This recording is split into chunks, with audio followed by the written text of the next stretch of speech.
نوابسته از آن که در کجای قرار دارند، در کدام دولتی که قرار دارند، در کدام محیطی که هستند. وقتی نماز خودشان را یافتند و نماز می‌گذارند، چون یقین می‌دانند که نماز در وقتش فرض است. فَإِذَا قَضَيْتُمُ الصَّلَاةَ فَاذْكُرُوا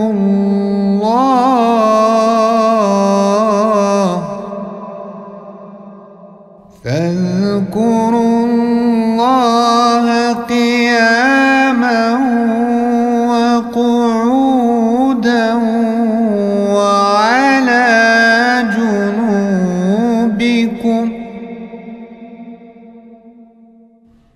فَإِذَا اطْمَأْنَنْتُمْ فَأَقِيمُوا الصَّلَاةَ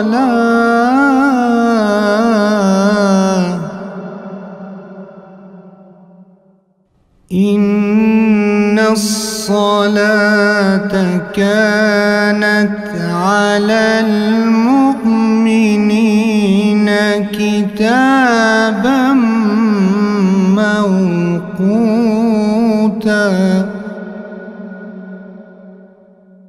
هنگامی که نماز را ادا کردید، پس الله را ایستاده و نشسته و به پهلوی خویش یاد کنید.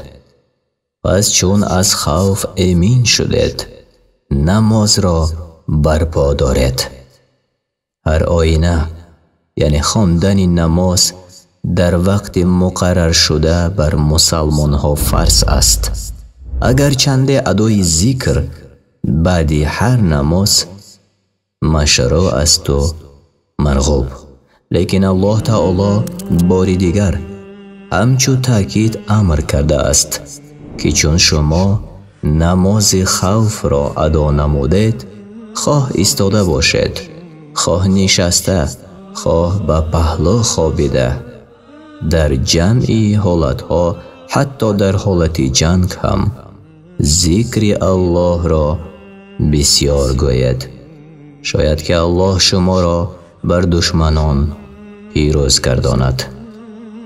چون شما از دشمن امین شدید و خوف و خطر از دل شما دور شد، نمازها را در وقتهای خود همچنانه که با رکوع، سجود و خشوع خضوع واجب شده است ادا کنید.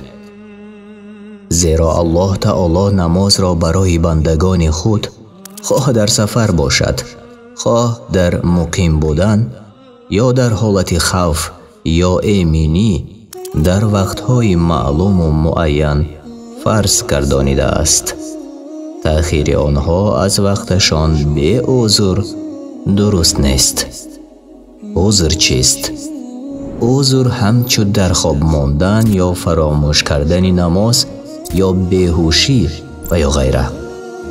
ابن مسعود رضی الله عنه و ابن عباس رضی الله عنه گفتند وقت نماز هم مثل وقت حج است که در غیر وقت ادای این دو جایز نیست. این مردم نوابسته از آن که در کجای قرار دارند، در کدام دولتی که قرار دارند، در کدام محیطی که هستند، وقتی نماز خودشان را یافتند و نماز می‌گذارند، چون یقین می‌دانند که نماز در وقتش فرض است.